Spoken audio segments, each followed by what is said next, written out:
A gente fala agora sobre um avanço importante para a vitivinicultura e a produção de sucos aqui no Brasil. O desenvolvimento de novas cultivares de uvas tintureiras pela Embrapa. Essas uvas com alto potencial produtivo e de qualidade tecnológica podem reforçar a autonomia do setor e qualificar ainda mais os sucos e os vinhos brasileiros. Bom, para explicar melhor esse desenvolvimento e as suas perspectivas, eu converso agora com a coordenadora do Programa de Melhoramento Uvas do Brasil e pesquisadora da Embrapa Uva e Vinho, Patrícia Richel. Ela já está com a gente aqui dividindo tela. Patrícia, seja bem-vinda. Um bom dia para você, tudo bem? Bom dia, Felipe. Tudo bem. Patrícia, para começar... começar... Bom dia aos espectadores também. Bom dia, obrigado, viu, mais uma vez pela participação com a gente. Para começar, Patrícia, conta pra gente o que são exatamente as uvas tintureiras e o que diferencia essas novas cultivares BRS Lis e BRS Antonella, se eu não me engano, das demais já utilizadas aqui no Brasil. Então, uma uva tintureira, normalmente as uvas têm todos os compostos que dão cor a ela na casca. Uma uva tintureira, ela também tem cor na película.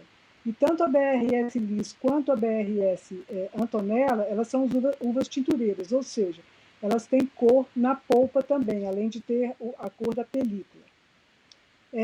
Elas são duas uvas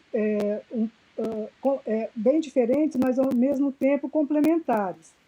A BRS Lis, ela se destaca pela tolerância a doenças, principalmente ao mildio e às podridões do cacho, e ela também tem um mosto, ou seja, o suco dessa uva, ele é bastante colorido e bastante doce.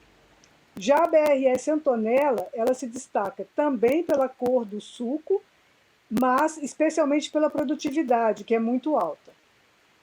Você falou aí, né, que elas são uvas que elas têm diferenças, mas elas foram lançadas em conjunto, então existe uma proposta de complementaridade, né? Faz sentido usá-las, digamos assim, em combinação, então? Sim, com certeza.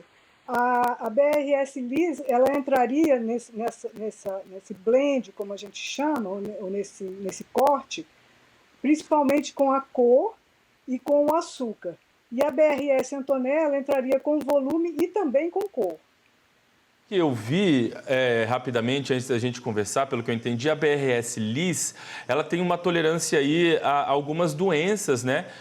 Pelo que eu vi ali, tem uma tolerância bacana em relação a algumas doenças. E aí, isso é uma característica que ajuda os viticultores na eficiência da produção, né?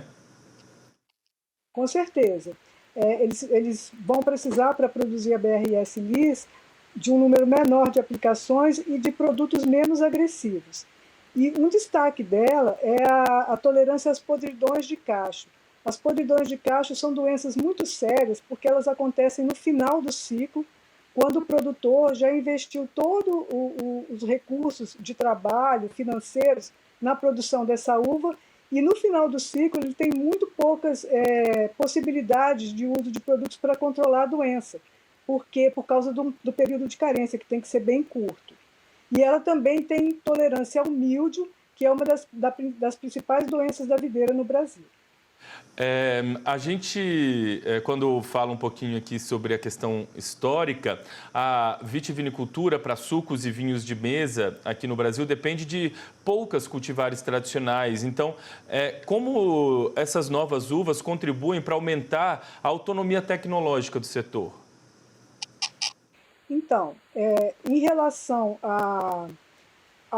são três, na verdade, cultivares tradicionais que nós temos hoje disponíveis para a elaboração de suco. A BRS Isabel, a Isabel, a Bordeaux e a Concord. Então, em relação à Isabel é uma uva muito produtiva, que tem um sabor aframboesado muito apreciado pelo brasileiro, mas não tem muita cor no suco. E as duas cultivares apresentam uma cor bem marcante, que podem, então, contribuir num blend com o suco da Isabel, podem contribuir com a cor, por exemplo. São, pelo que eu vi, são mais de 10 anos, né? Foram ao todo mais de 10 anos aí de pesquisa até vocês conseguirem chegar a esse resultado. Durante esses 10 anos, houve, só para quem está em casa entender, há todo um processo dentro de laboratório, processo de campo, processo de validação do início ali, do embrião da pesquisa até, de fato, a validação. De fato, é um tempo muito extenso de pesquisa, né? São 10 anos de avaliação, mas para o desenvolvimento de uma nova cultivar, a gente pode levar, em média, de 15 a 20 anos. A BRS-Lis, por exemplo, ela foi produzida já há muito tempo pelo programa, foi desenvolvida há muito tempo, a seleção. Mas, como ela apresenta um cacho mais solto, que é o que dá a ela a tolerância às podridões de cacho, ao mesmo tempo esse cacho é leve. Então, a gente não conseguia fazer com que ela produzisse um mínimo aceitável para que o produtor tenha um retorno, né?